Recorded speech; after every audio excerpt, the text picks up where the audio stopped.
Hello again.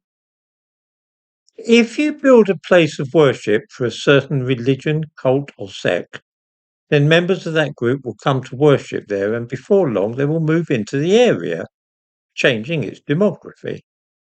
This is sober fact and does not apply, of course, merely to Muslims.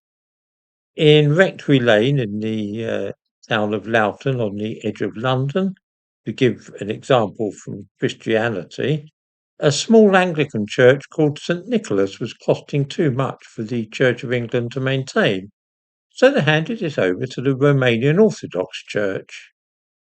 Many Romanians began coming from all over East London to worship there on Sundays, saw that it was a nice area, and began to buy property there. These days, one is more likely to hear Romanian being spoken in the little playground in Rectory Lane than you are English. Precisely this same thing happens with mosques and what are sometimes laughingly described as Islamic community centres. I say laughingly because a popular scam for those wishing to build a mosque is to claim that it will really be a community centre for the benefit of everybody, regardless of religion. This is, of course, a barefaced lie designed to obtain planning permission, and the pretense is soon dropped once the building has been completed. Just as with the church I mentioned, the effect of building a mosque is to draw Muslims to an area where perhaps few are currently living. This is, of course, the chief concern of people living near the Lake District in the town of Dalton-in-Furness, where a huge mosque is to be constructed. Needless to say, it's being called a community centre, the South Lakes Islamic Centre, as may be seen from the listing on the Charity Commission website, which I give a link in the description to this video. But do not be deceived by that. We read the following.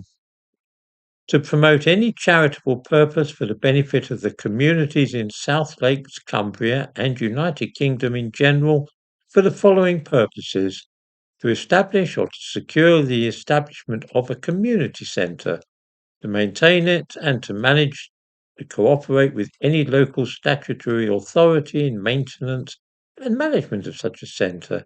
There, not a word there about mosques, you'll notice. It is only for Muslims, really. In the London Borough of Hillingdon, a similar community centre is now being pushed forward in the town of Harefield. There, an area of 6 acres is being used to build a complex which will be, according to the plans, a hub for social, community, and occasional religious use. Occasional religious use is the way they tell them. This is another mosque. Before anybody starts accusing me of Islamophobia or anti-Muslimness or whatever the current trendy expression is these days, allow me to point out that I'm describing here what actually happens, not condemning or endorsing it, but simply explaining the situation. That as soon as St Nicholas in Rectory Lane in Loughton had been taken over by the Orthodox Church, Romanians began buying homes nearby is no more than simply saying what is happening, what has happened. That the result of that place of worship being established in the area altered the demography of that part of Loughton is simply a fact. In the same way that Muslims wishing to build a mosque almost invariably describe it as a community centre in order to obtain planning permission happens to be the case. That when such buildings are completed, they are only used by and only welcome Muslims is also how things invariably turn out. In the same way, once a mosque has become established, Muslims move into an area to live nearby, with the eventual effect of changing the makeup of an area.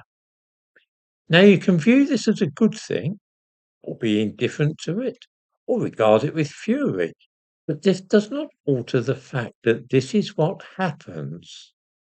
It is for this reason that many people are uneasy about the prospect of a mosque being built nearby. They know that it will change the area, and not everybody wants to have their area changed. Some people just want their local district to remain as it is.